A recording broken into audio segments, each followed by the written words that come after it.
Okay guys, mabuhay, maligayang pagbabalik sa aking YouTube channel. A few minutes ago lang, biglang-bigla nag-post si Tita Annabel Rama sa kanyang Facebook account. Of course, eto legit na Facebook account to dahil ka-Facebook ko siya at ka-Facebook namin yung mga malalapit sa kanya, of course. Kaya alam naming legit kasi di ba maraming lumalabas na fake account, fake statement. But this time, alam ko na galing talaga to kay Tita Annabel Rama dahil dito rin kami minsan, dito siya nagchat-chat, minsan sa Viber or whatever. But anyways, yun na nga, meron siyang post about, nabanggit nga si Barbie of course, etong kanyang chika, Hoy, yung walang magawa sa buhay, tumahimik na kayo. Kasi si Annabel Doll hindi lalaban kay Barbie Doll. Maganda, maputi at makinis. Ang gustong makalaban ni Annabel Doll, si Chucky. Alam nyo na kung sino yon. Ha ha ha. Happy ka na. So ayan, di ba? Binention nyo na. Kasi may mga parang nagsasabong nga, parang hinihintay ko ano daw ang magiging statement ni Tita Annabel Rama versus Barbie Imperial na ngayon nga ayun nga, syempre, di ba, alam naman natin kung anong chismis na papabalita, nakita sa South Korea, maraming beses. So, this time, medyo tahimik si Tita Annabel. So, waiting ang marami sa kanyang statement. Meron may mga naglalabas nga na parang pinagtatalo sila, pinag-aaway, parang dapat mag-ingat daw si Barbie kay Tita Annabel Rama at kung ano-ano pa. Abangan daw ang mga bonggang-bonggang pasabog at statement. Pero yun nga, the way we look at it, sa chika ni Tita Annabel, parang boto siya kay Barbie Doll. So, meaning, sabi niya nga, hindi niya bet, parang sinasabi niya na hindi niya bet awayin si Barbie Doll dahil parang bet niya na makinis, maganda, maputi, yung mga ganon. So, at si Chucky Doll ang gusto niyang makalaban. Pero, syempre, hindi naman niya binanggit kung sino si Chucky Doll. Ang dami-dami tuloy nagtatanong kung sino si Chucky Doll. Parang as if naman di pa natin alam. Pero syempre din, since di niya binanggit, di rin natin dapat banggitin. Pero anyway, ayun nga, basahin natin itong mga reaction ng mga netizens, of course, sa mismong Facebook ni Tita Annabel sila nag-comment. At sabi nga nila, mas maganda si wife, pero di na natin alam, baka mas mabait si Barbie. So, choice nila yan. At hiwalay na ang mag-asawa. Saka dumating si Miss Barbie. So, I think we need to respect it. Ayun, ang ganda ngayon ni Chucky. May mga ganon. Me wait lang, tawag lang ako kay Barbie. Haha.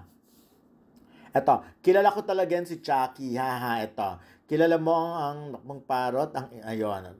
Wow. Hindi ko nababasahin yung iba. Medyo talaga, pang cyberbullying ang drama. So, bagay sa Ang dami kong tawa. Ayun. Sino po si Chucky? Team Chucky. Yung gusto ko sa'yo, Madam Annabel, bukod sa maganda ka, prangka ka pa. Happy na po. Maganda talaga si Barbie Doll. Natural ang ganda. Walang chemical. Di ko mag-gets. May mga hindi nga maka-gets Pero ako, basta yun ang sinabi ko yung kanina. Yun na yun. Ayun. Si Chucky na actually, ang dami-daming no? So, ang dami-daming comments sa bongga. Kung titignan mo, sa loob lang ng ilang minuto, halos umabot na sa, ayun, parang pa 300 comments din sa Facebook, of course.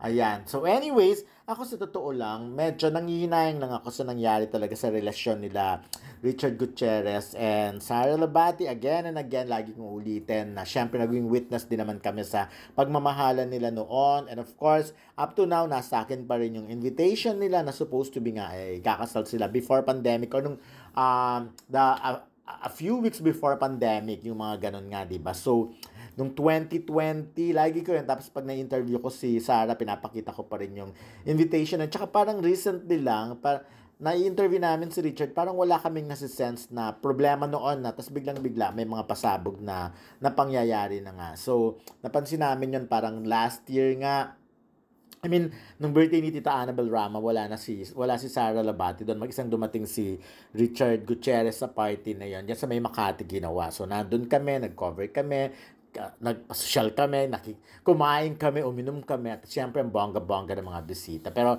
ayun nga, wala na si si Sara Labati. And then, yun na, hanggang sa inamin na nga nilantad na yun. Pero di ba parang kailan lang nung umalis si Sara ng Pilipinas, bumalik sa kanilang kung saan siya lumaki, pagbalik, yun na. But anyways, ganun talaga siguro ang na ako nang hihinayin personally kasi talaga namang bagay sila. Pero, sino ba naman tayo para magsabi kung anong maganda para sa kanila. Pero ito, the fact na sinabi na ni Tita Annabel Rama na hindi lalaban si Annabel Doll kay Barbie Doll, ayun na, parang boto nga siya. At bongga, very witty talaga si Tita Annabelle. Talagang ginamit niya ang mga characters. So, ginamit niya ang character ni Annabelle, the doll, the Chucky doll, and of course, the Barbie doll. So, ayun na muna for now.